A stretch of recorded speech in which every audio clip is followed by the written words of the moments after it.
Pemirsa, malam ini kita akan membicarakan tentang polemik dana haji yang naik luar biasa eh, dan kenaikannya itu nyaris di luar akal sehat. Padahal sesungguhnya kalau melihat data yang beredar di media, kenaikannya itu hanya sekitar 514.898. Namun mengapa dana yang harus dibayar jamaah menjadi 2 kali lipat jika dibandingkan dengan 2022? Jawabannya ternyata karena pemerintah mengusulkan agar nilai manfaat dari dana haji yang disetor oleh jamaah dan dikelola oleh Badan Pengelola Keuangan Haji, nilainya menyusut setengahnya jika dibandingkan dengan tahun yang lalu. Jadi jika tahun yang lalu dana manfaat itu adalah 58.493, maka tahun ini pemerintah hanya mengusulkan 29 juta saja, sedangkan 69 juta itu harus dibayar oleh jemaah.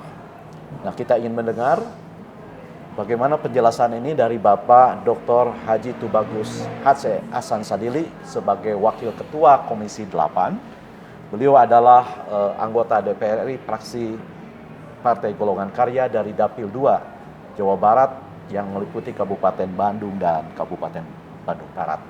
Dan di sebelah kiri saya sudah hadir Bapak Jaya Bakti, calon jemaah haji yang sudah berusia 70 tahun, yang sudah mendapatkan porsi sejak tahun 2013 dan dijadwalkan berangkat tahun 2020. Namun karena tahun 2020 dan 2022 ditiadakan, maka beliau akan berangkat tahun 2023. Kita dengarkan bagaimana penjelasan keterangan Pak Jaya sebelum kita mendapatkan penjelasan dari Kang Aceh. Kang Aceh masih bersama saya kan? Ya, alhamdulillah. Ya, ya. Oh ya, mangga. Pak Jaya. Saya berasal dari daerah Lembang, yang kebetulan juga merupakan dapil dari Kang Aceh, Kabupaten Bandung Barat. Pada tahun 2013, saya mendaftarkan dengan istri untuk pendaftaran haji. Dibayar sebagai waktu itu 25 juta untuk porsi haji begitu.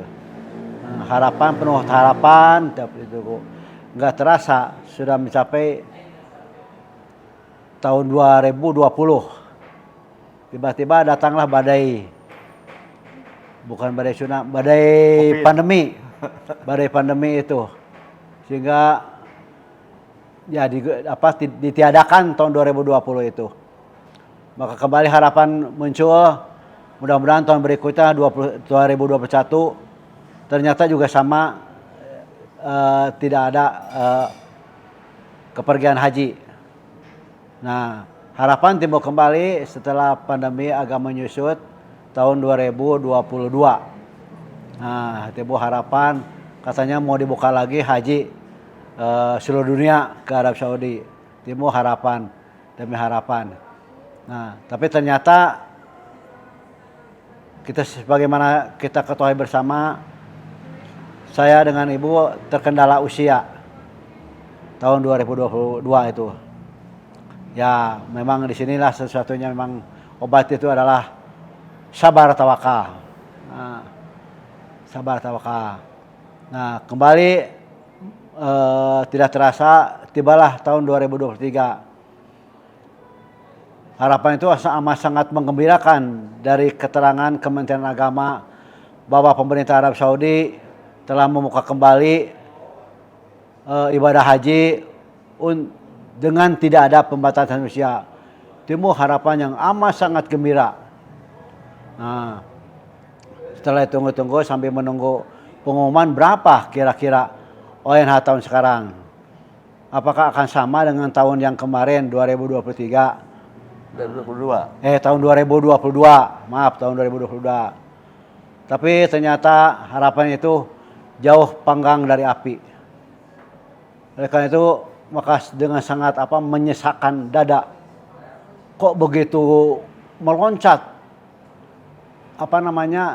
tarif ONH tahun 2023 itu dari 39 juta sekian lah tiba-tiba dari Kemenag mengumumkan 69 juta sekian. Jadi sebagaimana mungkin dari Bapak Dewan ini sekarang mendengar keluhan-keluhan dari seluruh pelosok tanah air calon haji yang akan berangkat tahun ini, sudah sedemikian banyaknya keluhan-keluhan, barangkali sudah bisa mendengar apa yang samalah barangkali dengan keluhan-keluhan yang ada di seluruh pelosok tanah air. Jadi amat sangat menyesakan sekali itu kenaikan yang signifikan begitu meloncatnya dari 39 ke 69. Baik, terima kasih Pak Jaya. Pak Aceh, apa sebenarnya yang terjadi dengan pengelolaan dana haji? Semakin lama ditanam uang itu kok nilai manfaatnya semakin menyusut. Apakah BPKH gagal mengelola dana haji? Atau jangan-jangan istilah Sundanya kacoceng gitu ya, terpakai untuk yang lain? Mohon penjelasan yang seterang-terangnya agar ini tidak menjadi tanda tanya sekaligus menimbulkan teka-teki. Mangga Kang Aceh.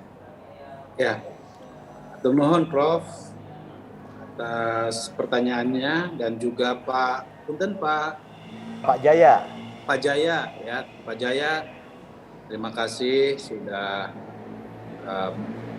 menunggu dengan sabar atas kebijakan penyelenggaraan ibadah haji tahun ini. Ada satu pertanyaan yang ingin saya sampaikan kepada Pak Jaya. Apakah Pak Jaya sudah melakukan setoran pelunasan enggak di tahun 2020? Tahun 2000, bahkan sebelum tahun 2022 kemarin memang Bapak atau saya sendiri sudah punya BPih, biaya pelunasan haji itu sudah ada, itu sertifikatnya sudah ada. Maksudnya sudah dilunasi itu sebanyak 39 juta sekian itu. Jadi sudah dilunasi itu. Enggak, bukan. Tahun 2020 Pak Jaya sudah membayar setoran pelunasan atau belum? Kan 2013 daftar 25 juta. Ya, betul. Sudah dapat nomor porsi, ya. Tahun 2020 harusnya berangkat, akhirnya nggak berangkat. Tetapi sebelum pemerintah Arab Saudi mengumumkan pembatalan pelaksanaan haji, kan sudah ada yang daftar pelunasan. Apakah waktu itu sudah melunasi pendaftaran atau tidak? Oh sudah, dari sejak tahun 20 kan harapan itu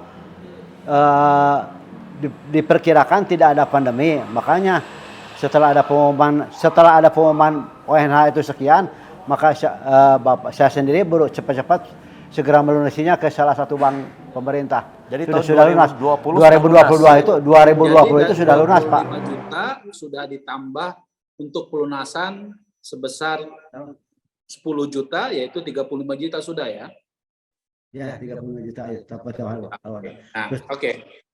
Terima kasih Prof. Jadi ini supaya jelas. Nah, saya ingin menyampaikan bahwa kami memang telah mendapatkan usulan di dalam rapat kemarin dengan Menteri Agama ya pada tanggal 9 Februari yang lalu, bahwa pemerintah mengusulkan pembiayaan haji itu sebesar 98,8 juta per orang, ya. 98,8 juta per orang. Yang naik 500 dibanding tahun yang lalu kan? Naik 500.000 dibandingkan dengan tahun yang lalu. Nah, tahun yang lalu itu per jamaah sebesar 98,4 juta. Nah, kita tahu bahwa dalam konteks penyelenggaraan ibadah haji, ya, itu tidak semua proses pelaksanaan ibadah haji itu dibayar langsung dari setoran jamaah secara langsung. Karena pembiayaan haji itu dibagi atas dua, yaitu yang dibayar langsung oleh jamaah atau dalam istilah undang-undang disebut dengan BPih, dan yang berasal dari nilai manfaat, akumulasi dari itulah yang kemudian dikenal dengan namanya biaya penyelenggaraan ibadah haji. Nah, dari mana nilai manfaat itu berasal?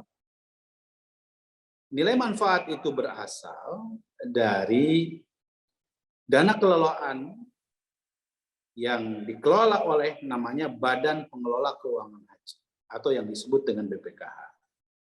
Nah, BPKH ini berdiri berdasarkan atas Undang-Undang tahun 2014 dan mulai aktif di tahun 2016, 17 baru aktif yang dipimpin oleh Pak Anggito Abimanyu. Sebelumnya keuangan haji itu dipegang oleh Kementerian Agama. Namun kami di DPR merasa bahwa Kementerian Agama tidak usah ngurusin uang haji. Kenapa? Karena kalau ngurusin uang haji dikhawatirkan tidak banyak yang diurus oleh Kementerian Agama. Lebih baik Kementerian Agama fokus kepada upaya untuk bagaimana memberikan pelayanan, peningkatan kualitas penyelenggaraan ibadah haji, sementara uang, dana masyarakat itu dikelola oleh badan khusus. Nah, badan khusus ini terdiri atas dua, yaitu badan pengawas, dewan pengawas yang dipilih oleh DPR, kemudian badan pelaksana yang dipilih oleh pemerintah. Nah, tentu ini semua jelas harus latar belakangnya para ahli ekonomi, ekonomi syariah, dan lain-lain. Saya kira ini clear, harus diketahui oleh masyarakat. Betul. Nah, karena itu maka kita mendorong kepada BPKH ini untuk dapat menginvestasikan, mengelola keuangan haji dengan sebaik-baiknya. Sehingga dana haji, nah Prof. Karim, dana haji itu terdiri atas 3. Ya. Pertama adalah dana setoran pendaftaran masyarakat yang tadi disebut oleh Pak Cahya, ya, Pak Jaya, 25 juta. Ya. Yang kedua adalah dana abadi umat. Dana abadi umat itu adalah sisa dari efisiensi penyelenggaraan haji setiap tahun. Ya. Itu dikelola oleh BPKH. Dan yang ketiga adalah setoran pelunasan. Jadi setoran pelunasan itu setelah porsinya dibayar, pada saat dia mau berangkat, DPR, pemerintah dengan DPR menentukan berapa tambahan pelunasan. Ya. Nah, saat ini sebetulnya kalau diizinkan saya mau menyampaikan beberapa data yang penting untuk Nah, ini untuk diketahui oleh para jamaah. Ini adalah laporan BPKH kepada kami kemarin. Kemarin, ya. Jadi dana kelolaan yang dimiliki oleh BPKH, yang dikelola oleh BPKH per Januari tahun 2023 saat ini adalah 166,91 triliun. Ya. Nah, dari mana dana tersebut? Dana tersebut berasal dari dana setoran atau dana jamaah yang reguler itu 93%, kemudian dari penyelenggara ibadah haji khusus atau yang kita kenal dengan ONH plus itu 4,51%, dan dana abadi umat yang saya tadi sampaikan sebagai dana efisiensi dari penyelenggaraan ibadah haji sebesar 2,29%. Nah, berapa nilainya? Portofolio dari haji reguler ini itu sebesar 155,5 triliun. Kemudian portofolio jemaah haji khusus itu 7,2 triliun. Ya. Kemudian dana abadi umat itu 3,82 triliun. Ya. Apakah pertanyaannya adalah dari portofolio yang reguler ini, ya, apakah aman atau tidak? Ya. Ya. Sekarang posisinya uang itu di mana? Nah, saya ingin menjelaskan kepada eh, Prof. Karim dan Pak Jaya. Ya. Ini saya sampaikan. Ini usulan yang disampaikan oleh BPK. Ini saya kembali lagi. Ada data uang itu di mana? Ya. Dana tersebut, ya, ini data yang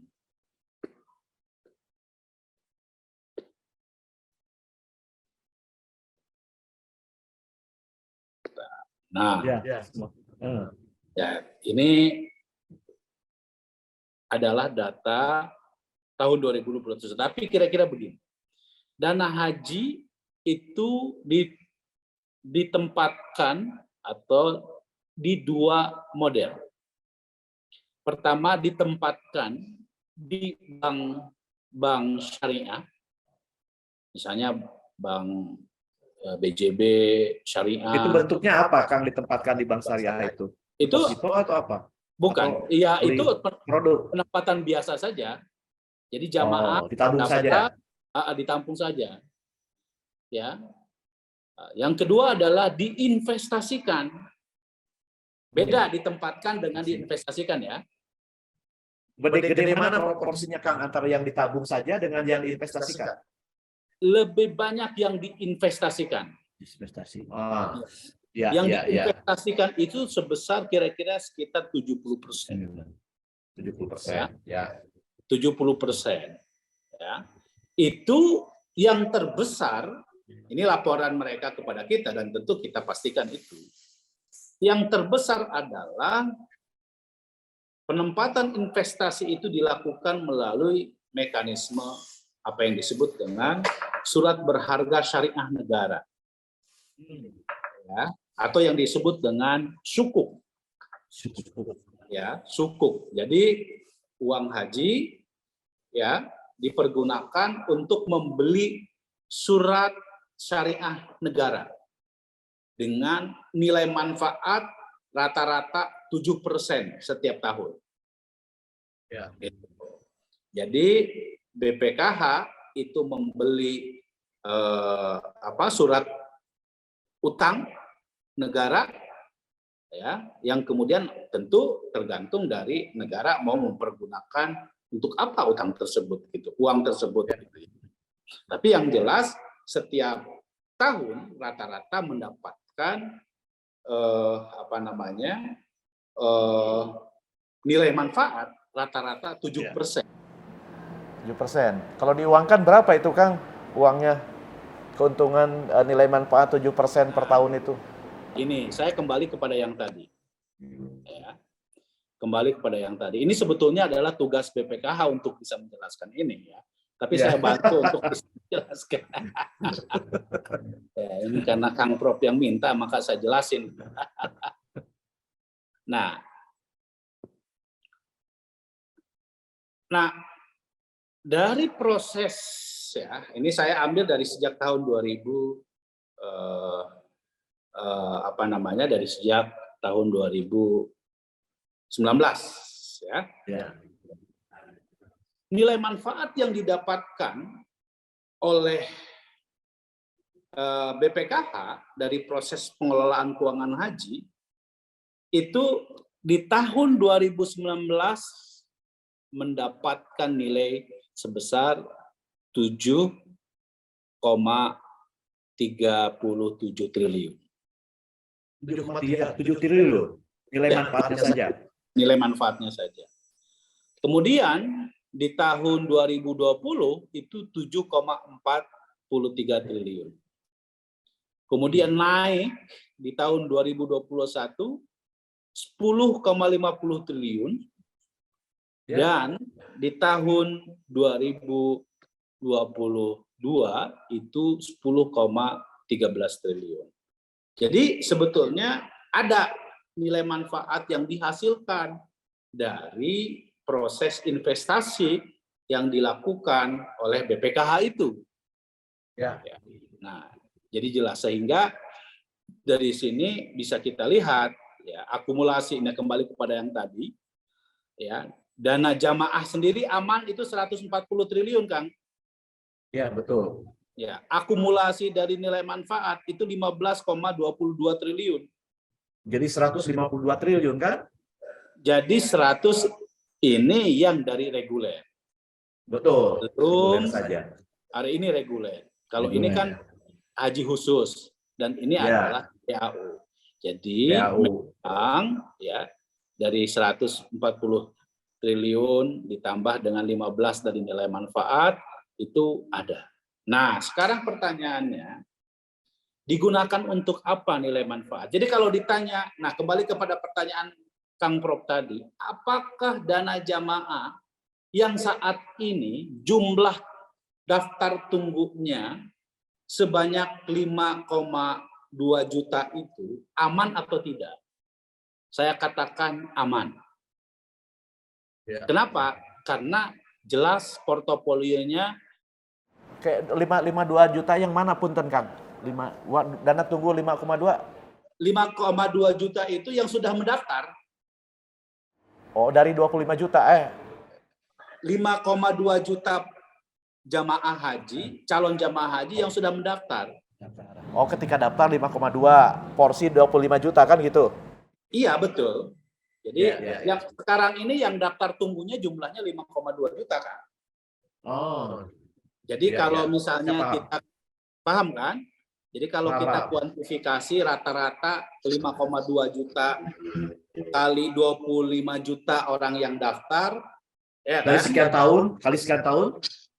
Kali sekian tahun, maka kira-kira dana haji itu sebetulnya ini aman gitu ya. Hanya memang kan yang menjadi masalah adalah soal bagaimana kita bisa memastikan supaya dana nilai manfaatnya itu betul-betul bisa terdistribusikan secara berkeadilan. Itu kira-kira yang menjadi perdebatan kami pada saat menyusun untuk haji tahun ini. Nah, Kang Punten, Kang Aceh, tadi kan ada penjelasan nilai manfaat dari investasi yang dihasilkan itu naik terus. Belum lagi nilai manfaat tahun 2020, tahun 2021 tidak terpakai. Tapi mengapa nilai manfaat 2023 itu kok malah turun dibandingkan 2022 sehingga menyebabkan dana yang harus dibayar jamaah itu naik 2 kali lipat? Apa yang terjadi? Nah, ini yang saya mau sampaikan juga kepada Prof ya. Ini kita diskusi soal bagaimana proses perjalanan dari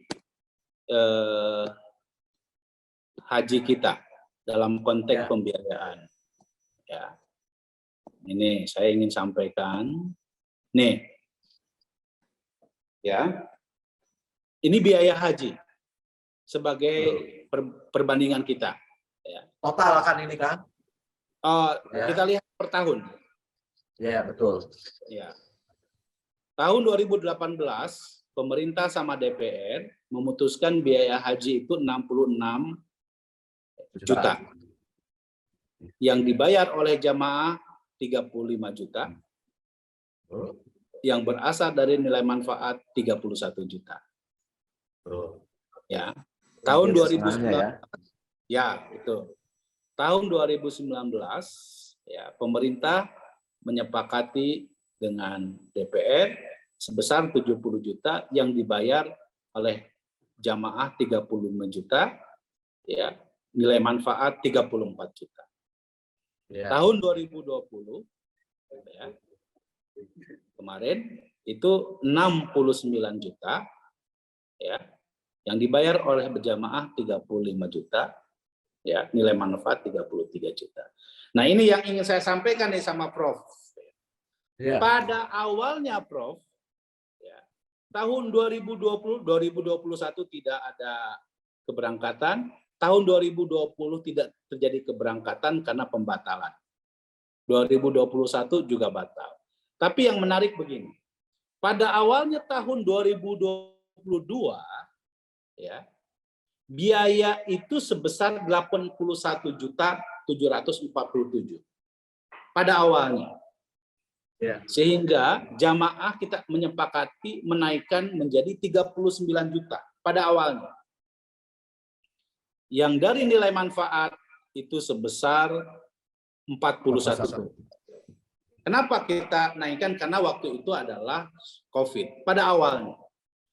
Menjelang keberangkatan, tiba-tiba pemerintah Arab Saudi mengumumkan tentang kenaikan biaya masyair. Apa itu kenaikan biaya masyair? Apa itu biaya masyair? Biaya penyelenggaraan ibadah haji pada Arafah, Muzdalifah, dan Mina. Yang asalnya per jamaah 1.500 rial naik tajam menjadi 5.500 rial per jamaah. Sehingga kalau ditambahkan menjadi 98 juta. Kan kami tidak mungkin minta kepada jamaah karena mau berangkat kok diminta. Maka kemudian diambillah dari nilai manfaat sehingga ada lonjakan pengambilan dari nilai manfaat sampai mendekati 1,4 triliun. Sehingga seluruh haji yang berangkat ya? Iya, itu yang tahun 2022. Sehingga kemudian formulasi dari pembiayaan haji yang asalnya 51% nilai manfaat, 49 dibayar oleh jamaah mengalami perubahan komposisi menjadi 69% oleh atau hampir 70% dari nilai manfaat, sementara yang tahun 2000 oleh jamaah dibayar menjadi 40%, jadi lebih sedikit gitu. Nah, memang penyebab utamanya sebetulnya yang menyebabkan kenaikan itu karena kenaikan yang tiba-tiba yang dilakukan oleh pemerintah. Nah, saya ingin kembali dari data ini jelas bahwa sebetulnya soal nilai manfaat ini kami ingin bahwa ketika pemerintah mengajukan sebesar itu bukan berarti tidak kami kritisi. Kita kritisi, Prof. Nah, makanya ketika pemerintah menyampaikan ada kenaikan 98 juta per jamaah sebagai biaya BPIH, kami sampaikan, kami keberatan. Apalagi kalau jamaah harus membayar sampai 30 dengan formulasi yang seperti itu. Iya, betul. Kami keberatan. Karena itu kami mencoba untuk sekarang ini dalam tahap mendalami semua komponen pembiayaan haji itu. Misalnya, kami telisik kembali biaya penerbangan. Kami bandingkan dengan tahun yang lalu. Tahun yang lalu biaya penerbangan itu sebesar 29,5 juta. Sekarang usulan Kementerian Agama sebesar 33,9 juta. Kemarin kami rapat dengan pihak Garuda minta diturunkan. Mereka sudah menurunkan baru sedikit, kami dorong supaya diturunkan menjadi sedikit. Komponen pemondokan juga sama, komponen transportasi juga sama, komponen dari konsumsi juga sama. Karena untuk diketahui Pak Jaya bahwa selama nanti insya Allah Pak Jaya berangkat haji, itu di Mekah akan diberikan makanan sebanyak 75 kali, satu hari sekali. Dikasih makan di Madinah sebanyak 25 kali. Di Arafah, Muzdalifah, Mina juga akan dikasih makan masing-masing 3 kali. Satu lagi Kang Aceh, punten Kang Aceh. Saya dengar-dengar pemerintah Arab Saudi menurunkan biaya penyelenggaraan ibadah haji. Nah, yang dimaksud dengan penurunan biaya haji itu bukan biaya haji secara keseluruhan, tetapi menurunkan biaya masyair tadi. Oh ya, yang tahun yang lalu naik 5 kali, 3 kali lipat itu. Yang lalu naik sangat tajam hingga mencapai 5.500 rial, sekarang dia turunkan menjadi 4.000 rial. Nah, itu sudah masuk kan 20% turunnya kan? Turunnya 30%.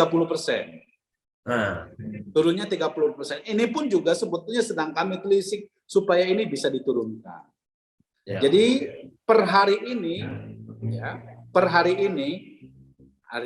ini tuh maksudnya tanggal sekarang ya, tanggal 10, ya, sore ini, ya pemerintah atau pihak Kementerian Agama dari 98 sudah mampu menurunkan menjadi 95 juta.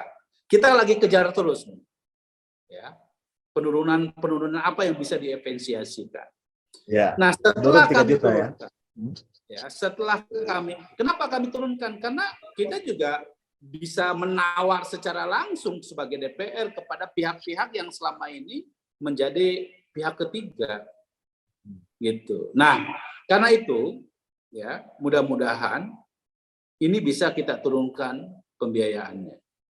Nah, setelah itu baru kan kami nanti akan bicara soal bagaimana formulasi dari komposisi nilai manfaat Dibandingkan BP.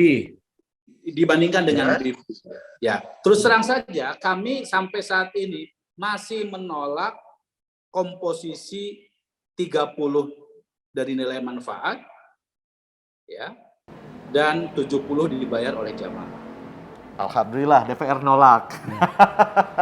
Terus gimana Kang? Ya, terus Ya, walaupun semangat harus ya. ya, kan salah satu di antara alasan Kementerian Agama kenapa dia mengubah komposisi formulasinya menjadi 30 gitu ya. 70 dibalik seperti itu karena katanya untuk menjaga sustainabilitas keuangan haji, Ya. menjaga keadilan distribusi nilai manfaat. Betul. Alasannya kan begitu. Oke. Betul. Sekarang kita jawab. Waktu kemarin rapat kami dengan BPKH, saya sampaikan seperti yang tadi disampaikan oleh Prof. Jika kita melihat data-data yang disampaikan oleh BPKH, sesungguhnya nilai manfaat itu per hari ini, ya, itu melihat data yang tadi itu cukup besar. Ya, sampai optimistis aman. Ya, artinya apa? Pertama, uang hajinya sendiri nilai pokoknya aman, insya Allah tidak kacoceng, gitu. Ya. Nah, gitu. Yang kedua, ya, nilai manfaat tahun berjalan pun insya Allah aman. Baik. Gitu ya. Nah, karena itu kita minta kalau, saya ingin kembali kepada yang tadi.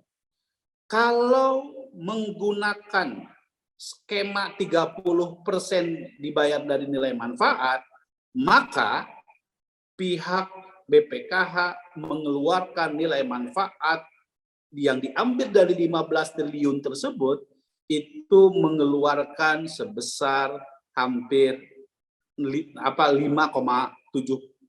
triliun. Sementara kalau misalnya nilai manfaatnya diambil 40%, maka kemungkinan akan terambil sebesar 7,7 triliun. Nah, karena itu maka kami meminta supaya komposisinya ini kita desak supaya dirubah. Ya, berapa permintaan komposisi DPR, Kang? Minta komposisi berapa persen?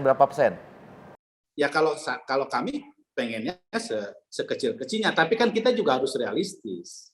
Jangan sampai, harus realistis itu dalam pengertian bahwa jangan sampai ya kita sesuaikan dengan nilai manfaat yang ada sekarang. Ya, hitung-hitungannya berapa proporsinya, Kang? Ini yang mau saya sampaikan dulu. Ini hitung-hitungan yang dibuat oleh BPKH ya.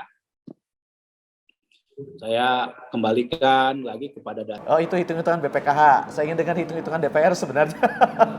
Hitung-hitungan DPR tentu nanti akan sedang kita susun sekarang. Ya. Nah, ini yang untuk diketahui. Ini juga data ya, perkembangan rasio BP dan nilai manfaat. Jadi memang dari tahun ke tahun, Kang, ya, nilai manfaatnya itu semakin besar nih yang terambil dari proses ini. Ini yang terjadi dari sejak tahun berapa nih? Dari sejak tahun 2010. Kalau tadi saya gambarkan dari, nah, ini untuk pengetahuan saja, ya, yang ini nilai manfaatnya. Ini disesuaikan dengan Kemendag, ya. Nah, kita lihat yang ininya, Kang. yang kalau posisi usulan Kementerian Agama 70-30%, artinya Ya. 70 diambil setoran jamaah, kemudian 30% ya, nilai 30% nilai manfaat.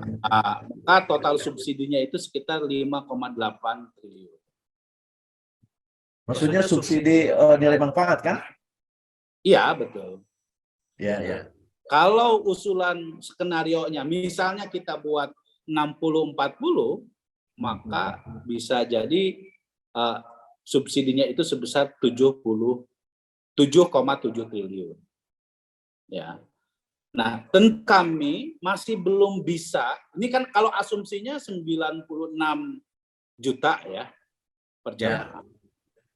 Nah, saya terus terang saja masih belum bisa memformulasikan ini karena kita sendiri masih terus mencoba untuk menekan agar ada efisiensi sampai misalnya ke tingkat 90.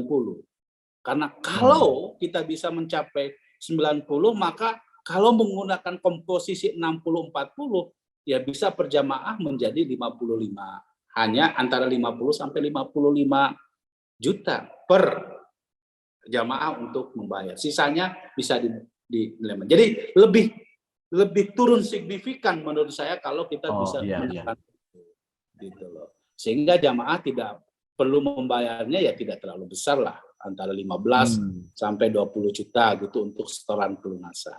Pelunasannya ya. Ya. Nah, jadi kira-kira itu yang sedang kita perjuangkan, Kang Prof. Ya. Sehingga kita akan terus dorong. Nah, ketika sampai sekarang kan masih kekeh tuh.